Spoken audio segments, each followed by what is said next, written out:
கர்த்தருடைய நாமத்தில் உங்களை மகிழ்ச்சியோடு வாழ்த்துகிறேன். கர்த்தர் உங்களோடு இருப்பாராக, உங்களை ஆசீர்வதிப்பாராக. வாழ்க்கையில் ஏதோ ஒரு கஷ்டம் இருக்குது, 2 கஷ்டம் இருக்குது, 3 கஷ்டம் இருக்குது, 4 கஷ்டம் இருக்குதுன்னா இது மனுஷ வாழ்க்கையில் இயல்பானது தான். ஒரு கஷ்டம் வந்தது, 2 கஷ்டம் வந்து நாம் அதை சந்திக்கிறோம், கடந்து போகிறோம். ஆனால் சில நேரம் நம்ம சிந்திச்சு பார்க்குற வேளை நிறைய கஷ்டம் இருக்குது.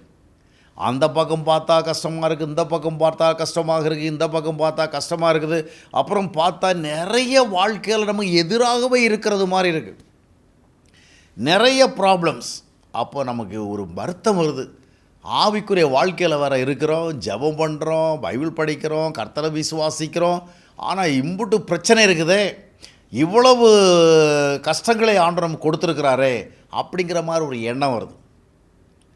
ஆனால் ஒன்றை சிந்திக்கணும், ஒரு பிரச்சனை 2 பிரச்சனை இருந்தால் நாம் என்ன நினைக்கிறோம், பரவாயில்ல கர்த்தர் நமக்கு உதவி செய்வார், இந்த பிரச்சனையை கடந்து போகிறதுக்கு நமக்கு ஏதாவது ஒரு விதத்தில் ஹெல்ப் பண்ணுவார் அப்படி நினைக்கிறோம்.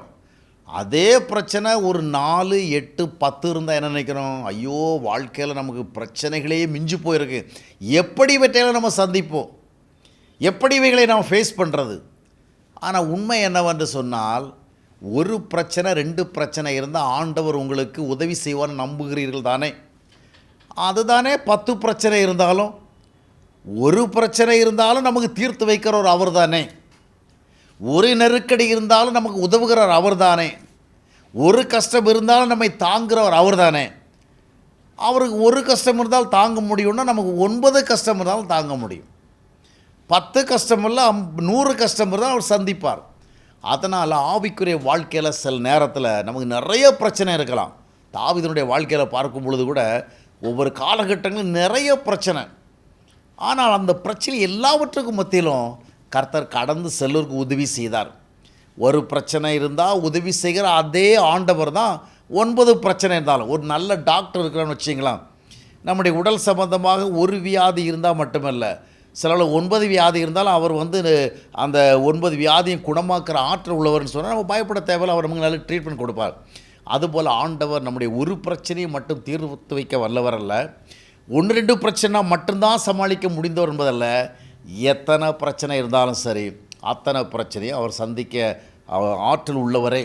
செங்கடல் பிரச்சனையாக இருந்தாலும் சரி, யோர்தான் பிரச்சனையாக இருந்தாலும் சரி, தண்ணீர் பிரச்சனையாக இருந்தாலும் சரி, சாப்பாட்டு பிரச்சனையாக இருந்தாலும் சரி, எதிரிகள் வந்த பிரச்சனையாக சரி, எத்தனை பிரச்சனை வந்தாலும் அந்த இஸ்ரவேல் ஜனங்களுக்கு தேவன் ஆதரவாக இருந்தார்.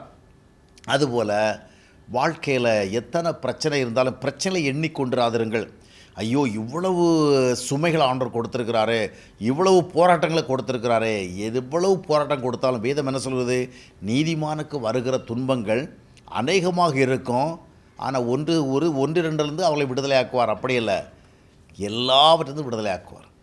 அதனால் நிறைய பிரச்சனை இருந்தால் அது அவர் வேலைங்க, அவர் பார்த்துக்குவார், அவர் நடத்துவார். ஒரு கஷ்டத்துக்கு உதவுகிற அதே ஆண்டவர் 9 கஷ்டத்துக்கு உதவி செய்வார். ஒரு தேவை சந்திக்கிறதுக்கு உதவுகிறவர், இன்னும் நமக்கு பல தேவை இருக்கிறது, அந்தந்த தேவைகளுக்கு அவர் உதவி செய்வார். ஏன்னா நம்முடன் இருக்கின்றவர் எல்லாவற்றிலும் ஆற்றல் மிக்கவர். எத்தனை பிரச்சனை வந்தாலும் நமக்கு உதவி செய்ய வல்லவர் தான். அதனால் ஒவ்வொரு பிரச்சனைகளுக்கும் மத்தியில் ஆண்டவர் ஏதாவது ஒரு விதத்தில் நமக்கு ஆதரவாக இருந்து நமக்கு பலன் கொடுத்து திடன் கொடுத்து நம்மை வழி நடத்தி செல்வார். எனவே பிரச்சனைகளுடைய எண்ணிக்கை அதிகமாக இருக்கிறதுனால நாம் அதிகமாக கவலைப்பட தேவையில்லை. வாழ்க்கையினுடைய பல்வேறு பக்கங்களை பார்க்கும் பொழுது ஐயோ இதெல்லாம் எனக்கு எதிராக இருக்கிறது போல் இருக்கிறதே, இருக்கட்டும், ஒன்றும் பிரச்சனை இல்லை, எல்லாவற்றையும் ஆண்டோடைய சமூகத்தில் சொல்லுவோம், ஆண்டவர் நமக்கு உதவி செய்வார். ஒரு பிரச்சனை தீர்க்கிறவர் அவர்தான், 9 பிரச்சனை தீர்க்கிறவர் அவர் தான். 9 பிரச்சனை தீர்க்கிறவர் தான், அதுவே 100 பிரச்சனையாக இருந்தாலும் தீர்க்கிறவர் அவர் தான். எனவே எல்லாவற்றையும் அவருடைய பாதத்தில் வைத்துவிட்டு அவரை சார்ந்து அவரை விசுவாசித்து அவர் நமக்கு காண்பிக்கிற வழியில் அவருடைய ஆலோசனைப்படி நடப்போம். கர்த்தர் நிச்சயமாக நமக்கு போதுமானவராக இருப்பார்.